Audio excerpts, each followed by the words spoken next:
show now. Welcome into the wrestling match. That's called building up the audience. That's what they tell you in the streaming world. That's how you get people to tune in. They get to just see you behind the scenes watching, getting ready for the program. I'm ready for the program. Are you ready for another week of the wrestling match? We have a lot to get to coming off the weekend. Excited to talk to all of you. What's up to Dennis? What's up to Vincent?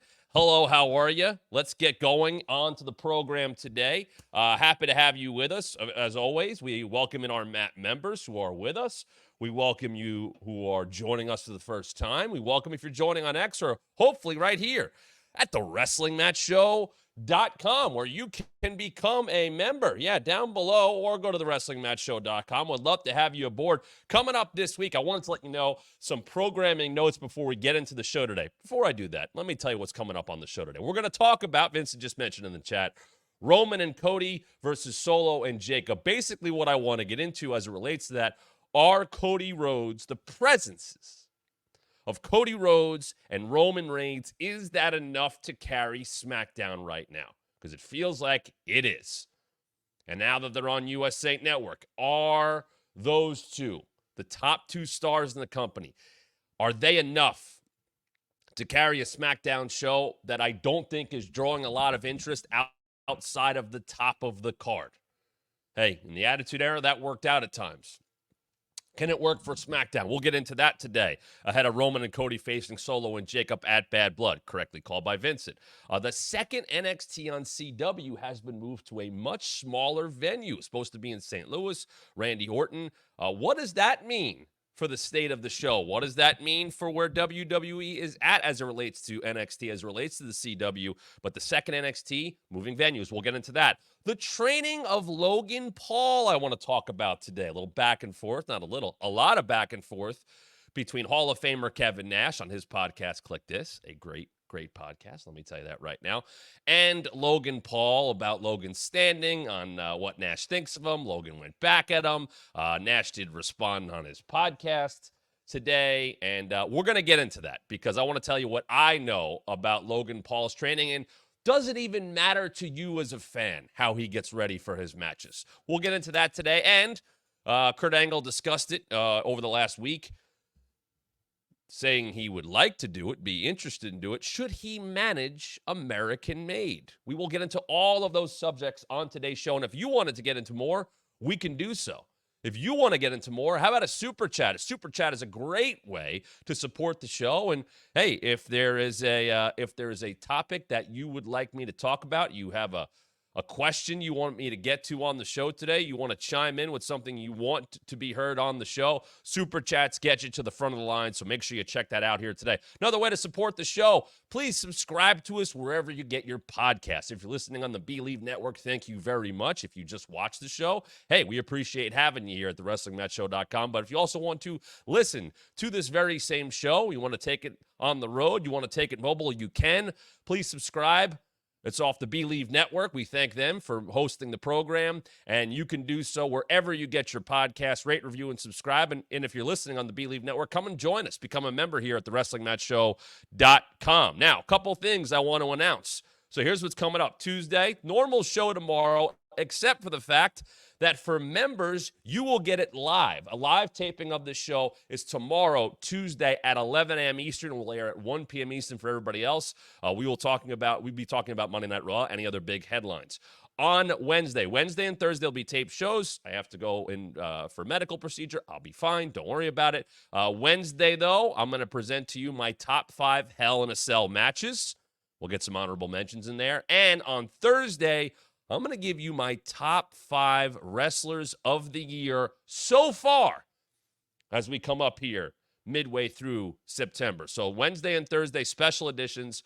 Wednesday, top 5 Hell in a Cell matches in WWE history. Thursday, top 5 wrestlers of the year so far. Friday, we'll get off into more of a normal show with Dynamite and SmackDown headlines. Anything else in news that will break, we will talk about it. Now, tentatively scheduled right now for next Thursday night. That is the 26th at 7 p.m. Eastern. We're going to be going live on this channel for Matt members to react to the Mr. McMahon Netflix documentary. So keep that on your calendar.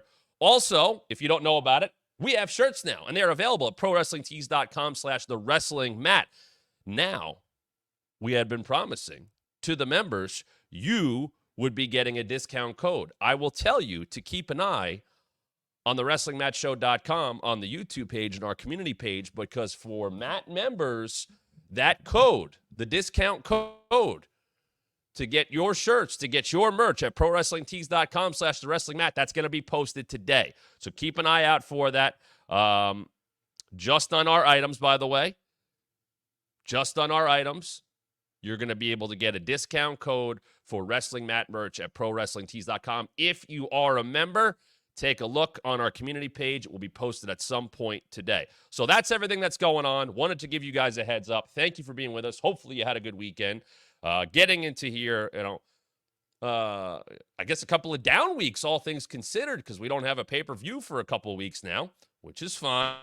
We've had plenty in a very short span of time. But let's get into, we don't often talk a lot about SmackDown because I feel like kind of it gets out of the news cycle by the time we come back around on a Monday. But we're going to do that today. Obviously, if you have questions, your thoughts about it, what up to Nerdy Dude, hello Humble, let's get into that now. They opened the show on Friday with Roman Reigns, not announced, right? And I thought he would appear. And it is the first week of USA Network getting SmackDown back all the way, back in the family. And as a result, you open the show in a big way. You open the show with Solo Sikoa versus Cody Rhodes for the WWE Championship inside a steel cage. Don't think anybody thought Cody was losing, just like I don't think anybody thought Cody was losing at SummerSlam, but the intrigue and the interest was about, much like at SummerSlam, would Roman Reigns show up? And I think they have a better match than they have at SummerSlam, even though the result is not really in question, but they have a better match. And then, of course, there's the tack after the fact. And who comes for the save? There's Roman Reigns. Roman is back. Now, what I thought was interesting is you bring Roman back at the beginning of the show, in the first couple of segments of the show, and you do so in a commercial-free first half hour of the show, obviously blocking it off for the steel cage match, but you leave people with the stuff with Nick Aldis going, oh, wait, we're not done with Cody and Roman yet. We're not done yet. So now you've given people a hook to start the show and to stay tuned in. And I think that is very important in the current landscape of SmackDown. Because right now, and I don't know if it's a good problem to have or not, I guess it is. It feels like SmackDown only has buzz because of the top of the card. Because of Cody and Solo. Because of Cody and Roman. And the bloodline stuff is, connected to that. But it doesn't feel like there is a ton of buzz about the rest of SmackDown. By putting the tag titles on the bloodline, they kind of wiped away the rest of the tag division. And then what did they do? They had the tag champs get wiped out by Roman and Cody. Not once, but twice. I think Nia Jax is doing a very good job as the women's champion. But I don't think there is a lot of buzz for much else on SmackDown. Someone just mentioned LA Knight. Still very over. Don't think a lot of people are talking about him. It's very much, well, there's LA Knight, cheer. End of talking about LA Knight. Right now, it is being carried by the top of the card. And I mentioned this a little bit last week. There are times at the Attitude Era where it is being carried by the top of the card for a lot of it. You could have a lot of crap underneath. As long as Stone Cold's all over the show doing Stone Cold things, that's all people really cared about, and that's what they booked towards. And I think that did quite well. The key is, though, is to keep your biggest draws involved throughout the show. You want people popping back up. You want your main stars to be sprinkled throughout the show. You want people to have a reason. Cody going back to, oh, I'm done with them. Forget them. I'm done with the bloodline. All right, but you still see Cody. We got to hear from Roman for the very first time. Not exactly the promo I thought. Kind of more the same beats that you would expect from Roman Reigns. Just, I'm the man. This is my show. I'm still the tribal chief. I'm the original. Pretty basic stuff. My show, my company. Okay, well, Cody's not going to like to hear that. So we get that back and forth with Cody and Roman. Now, that alone, let's be straight up here. The idea of Cody and Roman sharing a ring in any way, shape, or form is a big deal. It's always been a big deal.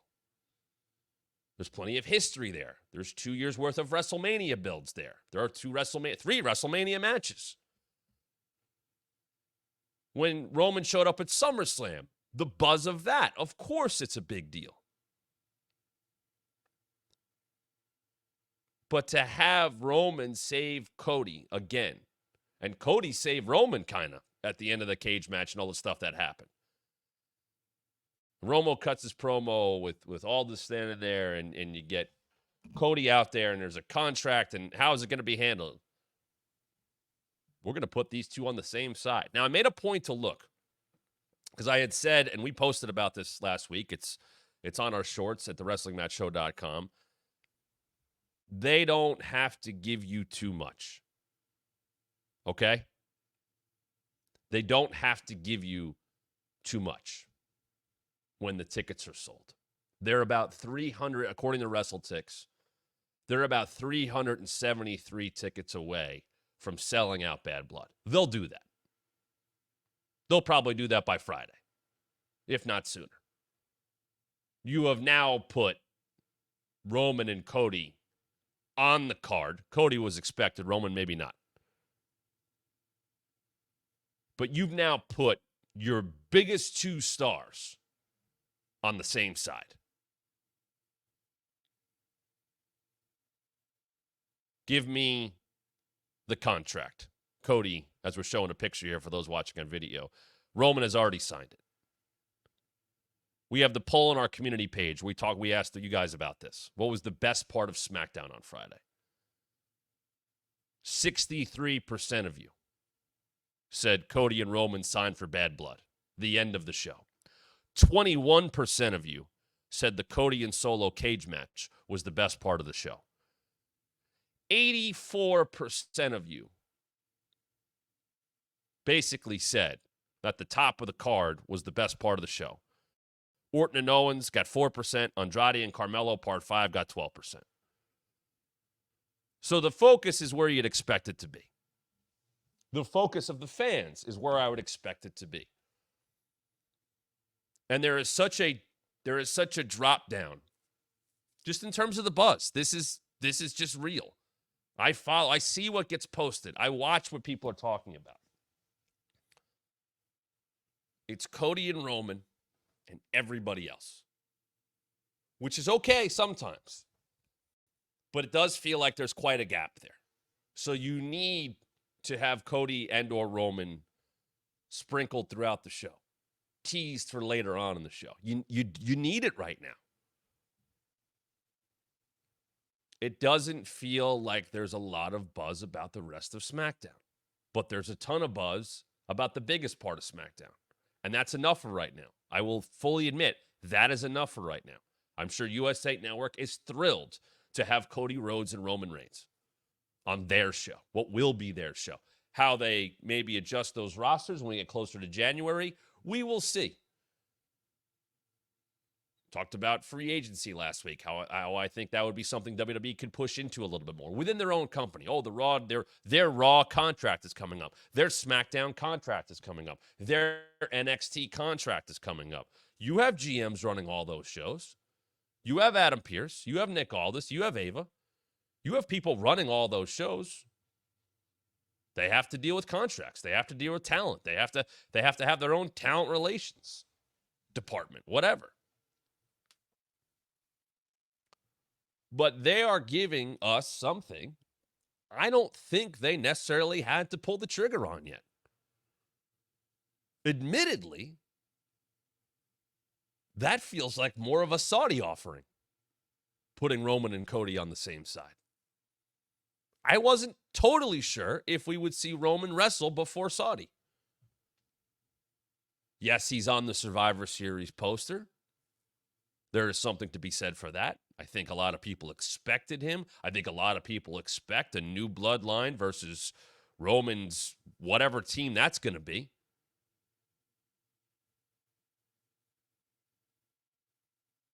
I think it is enough right now to carry SmackDown. I still think more attention needs to be paid to everything underneath.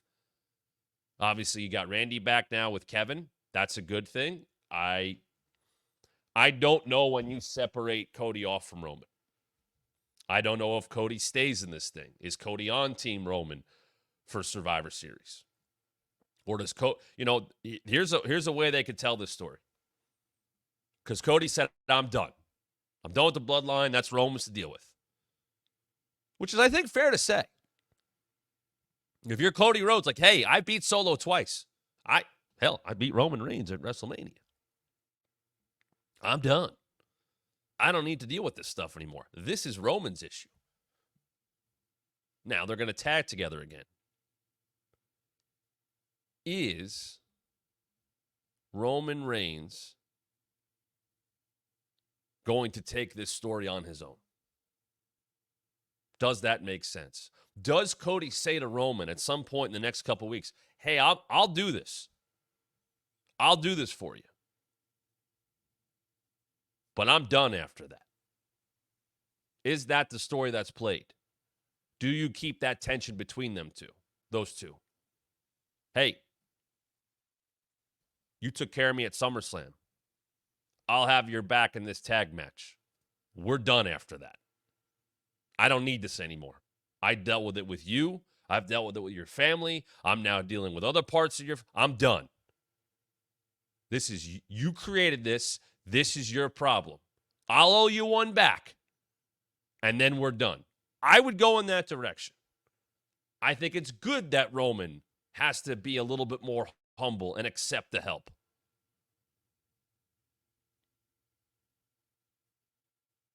Because Roman has been laid out by that bloodline before. He can't do it alone. It wouldn't look good for that bloodline if Roman could do it alone.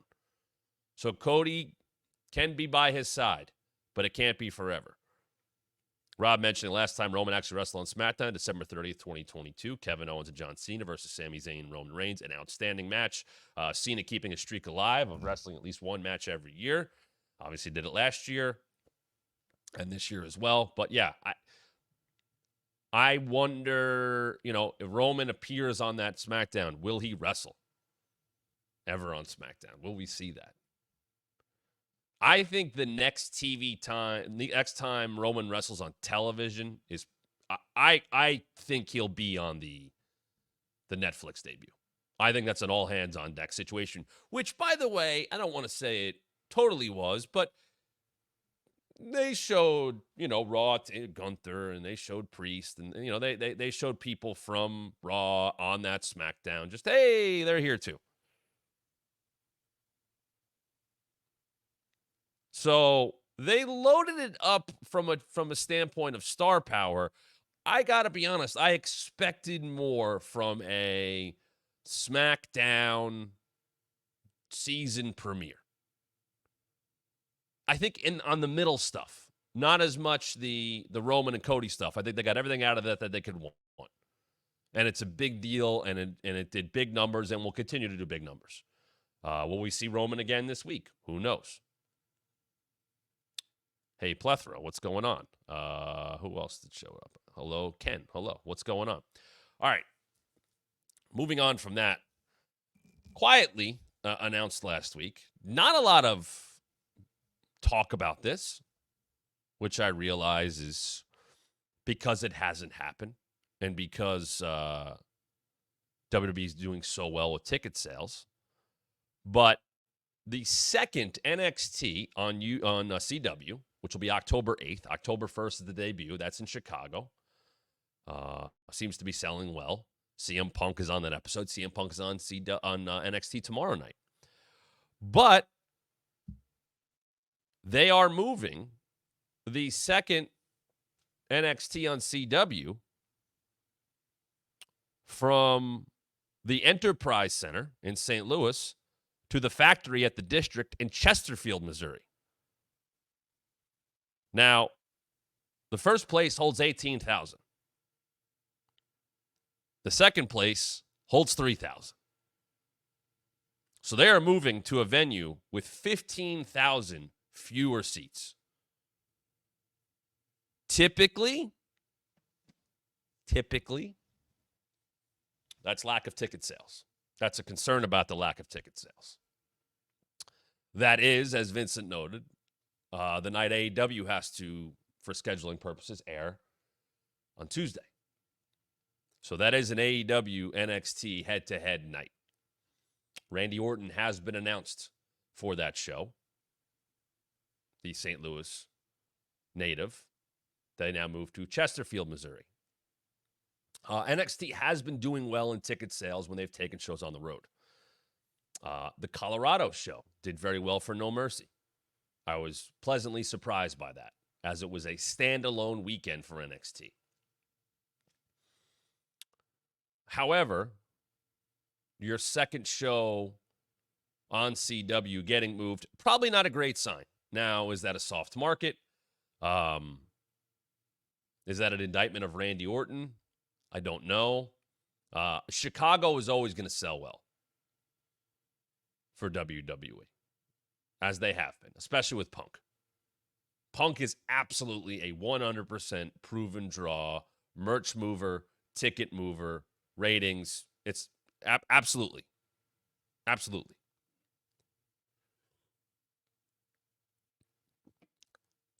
I don't think Randy's ever been at that level. I think people like to see Randy Orton. I don't think he has ever been a ticket mover the way that Punk is. I don't think Randy's ever been a merch mover the way Punk is. NXT, why isn't that drawing better? Why did they have to move that? Were they that worried about the lack of sales? You know, without anything else announced past that Tuesday, past that second show, I would think they go back to the Performance Center, the NXT Arena, whatever the hell you want to call it. That's where they run it. It's their Orlando compound. They're going to go back there without anything else announced. I wish they didn't. I wish they didn't have to. But in terms of being on the road 3 times in a week with 3 separate shows, it's very hard to do. It costs a lot of money to be able to get the crews and all that. The logistics of running a live Monday show, a live Tuesday show, a live Friday show in 3 different places is very hard to do. Now, obviously, in the past, ECW used to tape on the same night as SmackDown, or stuff would be done before Raw. There doesn't seem to be any interest in doing that because you're adding a very likely, 2-hour television program you would have to add to Raw or SmackDown. And I don't think that's going to happen. So maybe, they're trying to make a big splash. Sounds like they want a big viewership. Of course they do for those, that first show. But they're not going to stay in that building. They're moving. I don't know how different. I want to know how different NXT will look when it debuts in the CW. SmackDown got a whole new, theme song and logo and video package and all that stuff. I would expect Raw to get something similar, closer to Netflix time, when it debuts. Will NXT be freshened up in a way? And will NXT be freshened up in a way for that third episode when they're likely back in the Orlando area, back in the Performance Center? Will it have a different feel? I don't know how much that affects people. When you guys watch NXT, do you care that it's in the same venue all the time? Are you used to that? Is that part of the attraction for NXT? It used to have that underdog mentality, right? That was WWE's indie. You know, they're not supposed to be doing stuff like this. This isn't what Vince wants, but hey, NXT's its own thing, and Triple H is running it, and they're doing it full sail. And there was a very strong community. And I think that hurt and helped the brand. I still think it hurts and helps the brand. They're into stuff in a big way sometimes, but that's also not a fair judgment of what the rest of the world thinks of the NXT product. The NXT presentation as of now is the same every week. We know that. I don't mind it. I don't necessarily think it's best for the development of the wrestlers to think maybe something is over in front of those people who are at so many of those TV episodes every single week versus taking it out on the road or having more engagement socially or, anything outside of Orlando. What does that mean? How are they connecting with the audience? Are they projecting beyond that television screen, beyond the 300 or 400 people that come to NXT on Tuesday nights? Are they projecting beyond that? I don't mind NXT as it is. I just do wonder if, like anything, you want to see you get a fresh coat of paint. And perhaps that will happen. Someone who has spent a lot of time in that area getting ready for his matches has been Logan Paul. And I bring up Logan Paul, and I'm going to bring up Logan Paul's extensive cage match profile so I could see all of his matches. But I bring up Logan Paul because he's had quite the back and forth with Kevin Nash over the last couple of weeks. If I had to guess, when Kevin Nash went to SummerSlam, he brought up having a conversation with LA Knight. That seemed to go well. Kind of talked around Logan Paul a bit. He did. And I could tell there was more there, and Kevin didn't say it. And then Nash would continue on his podcast a couple weeks later. Bring up, he basically told Logan Paul, F you. You're making $5 million. You're not on the road. F you. And Logan went back at him in a very big way. And by the way, that stemmed from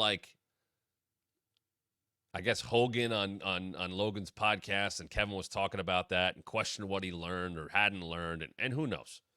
And Logan went back at him in a big way.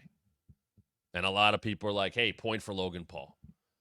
So Nash comes back at him and say, listen, I've talked to people. You can't call it in the ring. You're lost when you get out there. I've talked to people who say that. You put everything together beforehand because you need to. You can't be top 5 if you can't call it out there. And I looked. LA Knight beating Logan Paul at SummerSlam was Logan Paul's 15th match. He has had 15 matches since he debuted at WrestleMania 38 in 2022.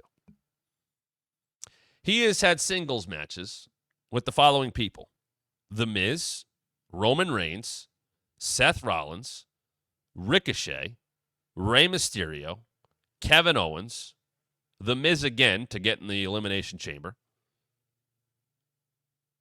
LA Knight. He's been in triple threats with LA Knight and Santos. He wrestled Cody. I forgot about that. Excuse me. He was in the Elimination Chamber this year. He was in Money in the Bank last year. He's been in the Royal Rumble. In 15 matches, he has done a lot of things with a lot of big names. But it's been 15 matches over 2.5 years. So 30 months, 15 matches. 30 months. A match every other month, basically. Logan Paul, and I don't know about this for every one of his matches, but Logan knows when he's going to work, and they know when Logan's going to work. And there is, at least at the beginning, there was a lot of training that went in. Obviously, he has to train and get ready. And I think he has shown very well of himself. I've always believed that. If you let me hammer this home. If you just look at Logan's body of work as a wrestler, Logan Paul the wrestler, he has been a big positive for WWE. His stuff does reach more eyeballs. He does seem to be fully on board with everything. I interviewed him a few times. I think he understands professional wrestling. I think he gets being a heel. I think he likes being a heel. I think he's also put in much better spots than other people with his experience level.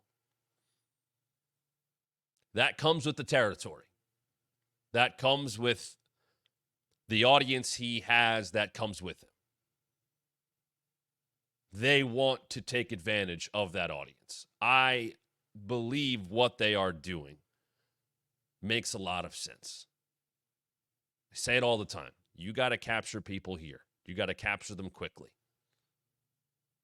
to bring them to your programming, wherever that may be. Logan Paul can do that and has been doing that for WWE. He is worth his weight. However, there is extra work that goes into a Logan Paul match. There is working things out ahead of time when it comes to a Logan Paul match. There is specific training that relates specifically to that match. Now, he is by far not the only one that has been given that treatment. I get doing it for Logan Paul. I'll tell you this one. There was a random, year and a half, but it's a Ronda match. There was like a 4 corners, something out on a Raw, like multi-person, number one contender. They rehearsed that thing at the WWE headquarters because it was Ronda. Like Ronda continued to get that treatment for televised matches. Some more than others. And I remember talking to people that were involved, like, yeah, we got to get, it's Ronda, so we got to rehearse it ahead of time. And look, on a day of a show, and the picture came out the other day of, them, everybody standing around the ring. That, I think everybody knows that kind of stuff happens. Before Raw, before SmackDown NXT, there's rehearsal. They go through stuff, and it's for camera shots and blocking and all that kind of, like, that's what that stuff's for. You want it to look as good as possible. Hey, we're going to do this spot over here. Everybody talking through their stuff. Totally normal. Totally a regular thing in wrestling. Rehearsals happen all the time. I'm talking about working out every single thing in a match. Working, hey, we're going to do this here, and I'm going to practice this weeks ahead of time. Logan did a lot of that. I know there was work done at the Performance Center. I'm sure there was work done out in LA. I had heard those talks at times. He always had time to be prepared. He is, like I said, worked 15 matches in about 30 months.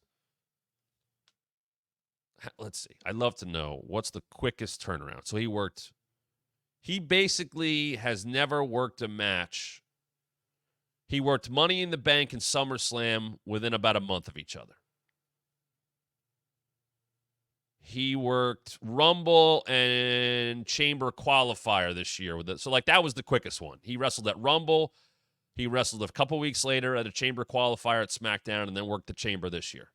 Then he worked WrestleMania. Then he worked about a month and a half later with Cody. He's always got about a month averaging, and probably more than that. So like he wrestled at the Money in the Bank qualifier where he lost on a SmackDown at MSG. The next time he wrestled was a month and a half later against LA Knight at SummerSlam. He always has a significant amount of time to get ready for these matches. I don't know if anybody cares about that. I wouldn't think they do. What he's been able to do in 15 matches in 30 months is unbelievable. And as a fan, I don't know if people really care about that. If he goes out there and puts on a spectacle, which is what a Logan Paul match is, if it's good, if it's entertaining, people don't care how the sausage is made, and nor should they.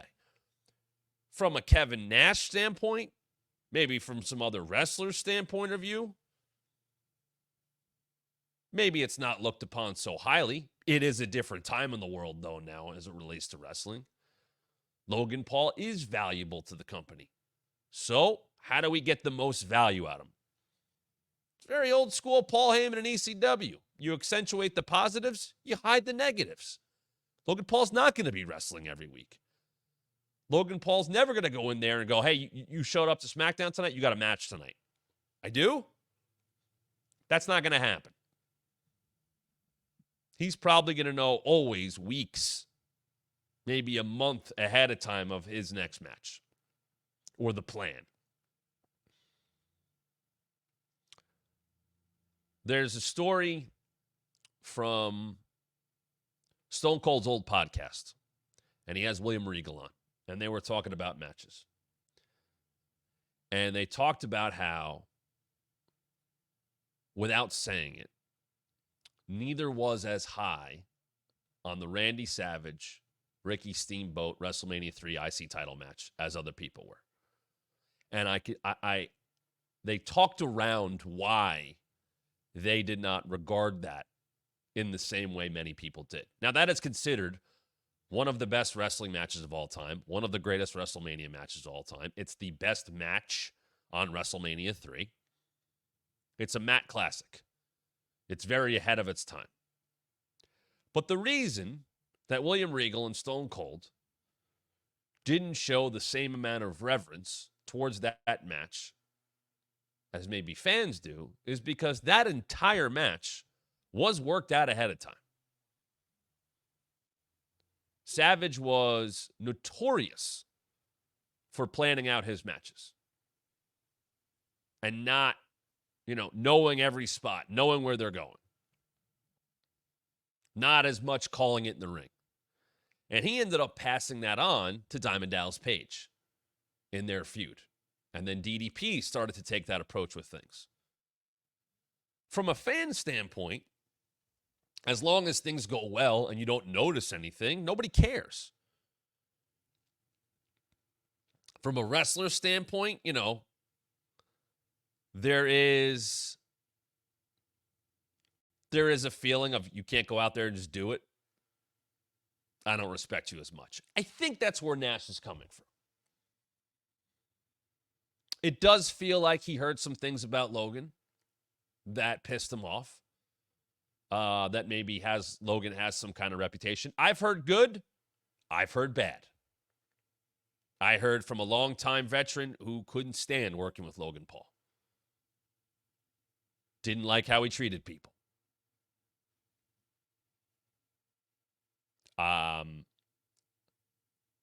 I never saw it myself. Anytime I worked with him in interview settings or whatever, he got it. He cursed a lot. He cursed more than he was supposed to on bump episodes or whatever, but I thought he handled himself well. John just said, does that sentiment remain with current wrestlers? I don't know. I think there are some that will look at working with Logan Paul as, hey, This is a nice spot. This is a nice spotlight. I know the company's going to give this time. Maybe I wouldn't get this time, wouldn't get this spotlight if I wasn't in here with Logan Paul.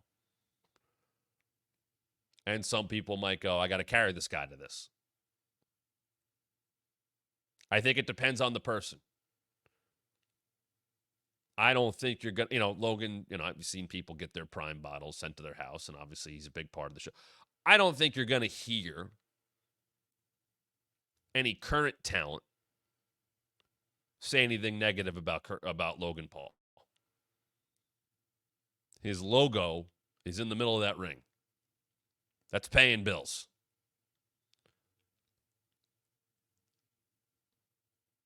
It's a different mentality going into a match like that. You have to realize who you're in there with. From the list that I ran down there, you're not exactly seeing a lot of green wrestlers. Think of the names that I mentioned in there. Miz, Ricochet, Roman, Seth Rollins, Cody, Kevin Owens, Randy Orton.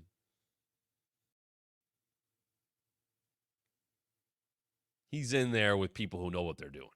He's in there with people that are going to make sure. Rey Mysterio, another one. They're going to make sure he gets where he needs to get to. I would say that based on just ring generalship, I think like the least, in terms of being called the ring general and commanding the ring, and I would say like the one person that I wouldn't put in that category that he wrestled in a singles match is LA Knight. That's just LA. That's just how he is. LA Knight's spotlight has only been lit for a couple of years now. And they did what they did, and they had some spots that were spectacular. They had some spots that I was like, whoa, okay, whoa, all right, they're good. So in Logan Paul's situation, Logan Paul is doing what he's supposed to do. Logan Paul's getting put in those situations because the company knows that's the best way to show him off. Will Logan Paul ever be WWE champion? I could see it someday. I could.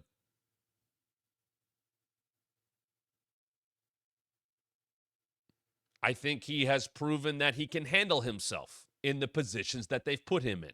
Is he going to start working every week? No. And he doesn't need to. Special attractions are special for a reason. He is a special attraction. There is a lot of value in that. It is different now. Maybe there is some anger from Nash or maybe others of just, I know what I had to work for. I know how long I had to be on the road to make that money. And now, look, well, yeah, it's different. The company and the business as a whole is hotter than ever before. They're bringing in more money than ever before. If you're a big star in the company, you're going to get paid, hopefully, as such. Guess who's a big star in WWE? Logan Paul. He's going to get paid as such. I will say I believe he loves it. I believe he is in on it. I believe he wants to learn more.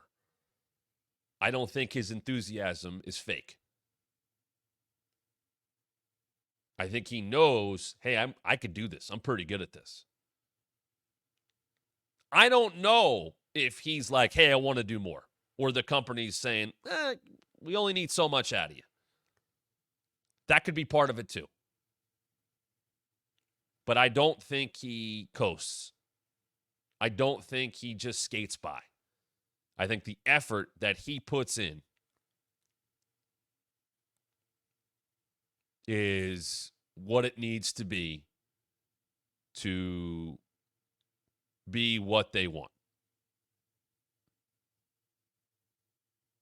And if Kevin Nash doesn't like the fact that he can't call in the ring, and Kevin Nash doesn't like the fact that he's not on the road, I think that is the reality of the state of the business. I would want $5 million to work such a little schedule, such a small schedule. Of course I would. But I don't think it really matters to the fans how often we see Logan Paul or how he prepares for his matches. As long as he's delivering, which he has been, then it will continue to be business as usual. I want to say thanks to Glenn. He has just purchased the first wrestling match shirt, which you can also do right now at prowrestlingtees.com/thewrestlingmat. And for our community members, you got to stay tuned. Excuse me. For our Mat members, you got to stay tuned to our community page, because that is where you will find the promo code to get a discount on Wrestling Mat merch. So make sure you check that out. If you're listening on the Believe Network, thank you very much. Head on over to the WrestlingMatchShow.com to our community page. Become a member. And you can get special things like discounts on Wrestling Mat merch. So thanks to Glenn for purchasing that first shirt. And Michael, I know, is going to be the recipient of that shirt. All right, one more thing I want to hit on today, because I know he addressed it. Kurt Angle managing American Made. The idea of that. He shows interest. I look at the group as it stands. Creed Brothers, Ivy, Chad Gable. Does this group need a manager? Coming up on Thursday on this very channel, we're going to have a special episode airing on our normal time slot at 1 p.m. Eastern, where I'm going to talk about my top 5 wrestlers of the year so far. I have, I think, 4 of the 5 slots locked in. I am considering putting Chad Gable in that top 5.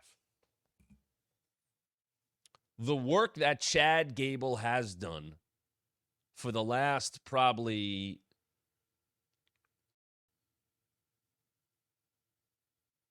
2.5 years, he has made himself a very valuable piece of the roster. Because no matter what you give him, no matter what,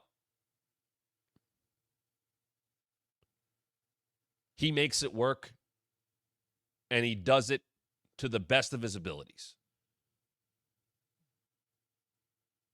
He might make my top 5 wrestlers of the year so far, and is not limited to one company. Of course not. You think about how this year started, him wanting to get to Gunther, him wanting to get, back to Gunther, getting to the Intercontinental Championship, not being able to do it, coaching Sami Zayn on the way, making something out of American Alpha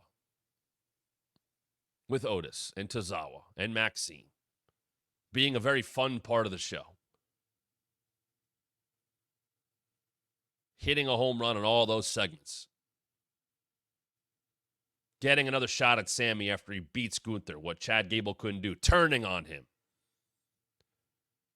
becoming this absolute piece of trash who was being blinded by the goal of becoming Intercontinental Champion. Taking it out on Otis, taking it out on Maxine, taking it out on Tozawa, being unable to win that title, but it becoming a compelling story where he was such a bully to them, and it continued and it continued and it continued. I still don't think they had, and maybe they still could, the big blow-off they could with Chad and Otis. The fact that they have not had that match yet is pretty wild to me. And maybe that could still happen, or maybe not. Because I think Chad is a big reason that Otis was getting the cheers that he was getting. Back to the levels where he was at the beginning of 2020. Chad Gable has been trusted to be the foils for the relaunch of the Wyatt family. And I think he's done a good job with that. Even when they've made him look like a goof at times. By saying, I figured it out. It's Bo Dallas. Yeah, we know. But he's done everything that they've asked. He's taking the Creed brothers under his wing now. He's taking Ivy under his wing. It is his faction. Kurt Angle is a Hall of Famer. Kurt Angle is an all-timer. American Made does not need Kurt Angle because they have Chad Gable. I don't think you want to take any time away from Chad on the mic. I don't think you want to push the Creed brothers further into the background. I think the Creeds and Ivy need to get more time when they're able to do their own thing and be in the spotlight. I don't need Kurt talking for that group. Chad Gable handles that. And Chad Gable handles that at a high level. I think there is, Droid just said it, not sure how you make Kurt Angle a bad guy these days. I don't think people want to boo Kurt Angle. Vince just said the same thing. I don't want to boo Kurt Angle. I don't think you want to put Kurt in that spot. I think Kurt would take away from that. I think there can be some kind of interaction at some point with Kurt going like, hey, wait, didn't I have a group like this? Didn't I have Team Angle? Like, didn't I have that? Like, you can have that fun interaction, sure. But I think Chad is the front and center guy. He's the mouthpiece. And you want to give the Creeds and Ivy more chances to talk. You want to find ways to give them opportunities to hone their skills because we haven't heard a lot of them or seen a lot of them on the mic. I don't think you want to push them further back. I think Chad Gable should run that group, and I don't think Kurt Angle at this point in time. Think of it like even the meme of Kurt. Like, people know that. You laugh at Kurt. Kurt's the fun dad now. That's what he is. He is like the wrestling dad. I don't, you had a chance years ago to make, the Jason Jordan angle could have been Chad Gable. Vince saw a lot in Jason Jordan. He became Kurt's son. Jason Jordan's probably, if not one of the most producers backstage. I don't know how many people know that. Very, very well trusted in terms of putting matches together. He moved up in the world quickly once he couldn't wrestle anymore. And good for him to be able to keep his career going. But I think a lot of people wanted that to be Chad Gable. People were hoping that Chad Gable would be the son of Kurt Angle. And they didn't do it. Hummel just brought up Final Testament. You got two mouthpieces in that group. Or two non-wrestlers in that group, whatever you want to call it. I don't even know if you call them mouthpieces. And Cross does all the talking. There's some redundancies there. With American Made right now, you have the young, raw, talented tag team that still needs to shape who they are as a whole, shape who they are. There's plenty, they are molds of clay that are still being formed. Very valuable clay. Same thing with Ivy Nile. Chad Gable brings, because of what he's done in the last couple of years, a ton of credibility, a ton of familiarity with the audience to that group. They look right. They come across the right way. They happen right now to be tasked with getting the Wyatts where the Wyatts need to be in terms of being over with the audience. They are the foils. What is next for American Made, though, we will see. But I don't think it needs to be with Kurt Angle. I think it needs to be with Chad Gable running the show. Dominique got a couple of shirts from the Wrestling Mat. Thank you for that as well. ProWrestlingTees.com/TheWrestlingMat. Tomorrow, 4 members, you're getting the first listen of the show. 4 members tomorrow. If you're a Matt member, which you could become at thewrestlingmatshow.com. If you're watching, hit that join button down below. We're going to go live for tomorrow's episode at 11 a.m. Eastern. If you're not a Matt member, you're listening on the podcast, whatever it may be, we'll still be airing on our normal time slot of 1 p.m. Eastern. But if you want to be with us live, get in that live chat at 11 a.m. Eastern tomorrow, Tuesday. Become a Matt member at thewrestlingmatshow.com. Join down below. Subscribe to the podcast wherever you get your podcast. Thanks to those on the Believe Network. Thanks to those that have done that already. If you're on the Believe Network listening, I can get this sooner. Yes, you can. Head over to thewrestlingmatshow.com. 4 members, by the way. keep an eye on that community page. It might have been posted already. We're going to have the code so you can get a discount on wrestling mat merch at prowrestlingtees.com/thewrestlingmat. Make sure you go check that out. Just for our items, by the way. That's not across the board at Pro Wrestling Tees. Just for our items. Keep an eye on our community page, thewrestlingmatshow.com. Once again, tomorrow, live at 11 a.m. Eastern for Mat members, 1 Eastern for everybody else. The headlines coming off of Monday night into Tuesday.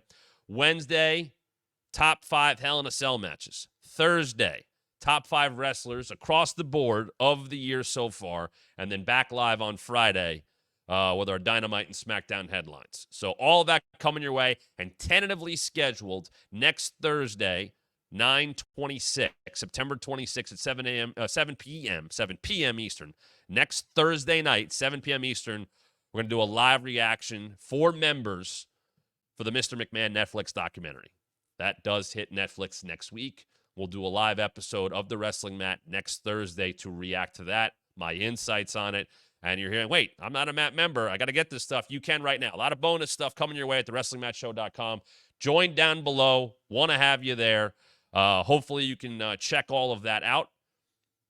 And I appreciate everybody who's been with us here today. Make sure if you're not a member, try to become one. Follow the show. Subscribe to the show. As the numbers continue to go up, it gives us opportunities to do even more for you guys. We will be announcing our next live watch party very soon. I think it will be happening within the week, so make sure you're tuned into that. I'm just trying to get a schedule locked in. But for those in the Mat members, listen, right there you see it. Random episode of Raw, SmackDown, Dynamite, anything WWE or AEW live. If you're at the Mat Camper level at $6.99 a month or higher, which is the Mat Event level at $24.99 a month, you could be part of that random live watch of Raw, SmackDown, something AEW, depends. Members-only videos, like we said. You'll be getting the Mr. McMahon live react coming up next week. So plenty more to get to. If you're at that Mat event level, you get all that. We'll connect you on social media. We're going to get set up that 30-minute private Zoom soon. Who's going to be that? You're also going to chance at some point this month, if you're at the Mat event level, to pick our special private past wrestling event watch-along. What's it going to be? What are we going to watch? Got to get in those tiers to do it. And if you want to get it at the right above Todd level, $2.99 a month, you get the badges in the chat. You get the custom emojis. You get the members-only live chat. So I have another one of those coming up very soon. The priority reply to comments and the discounted merch. So go check all that out at thewrestlingmatshow.com. Become a member. Head over to prowrestlingtees.com/thewrestlingmat. Get your Wrestling Mat merch. It is available now. And I'll be back tomorrow to talk about wrestling even more right here on the Wrestling Mat.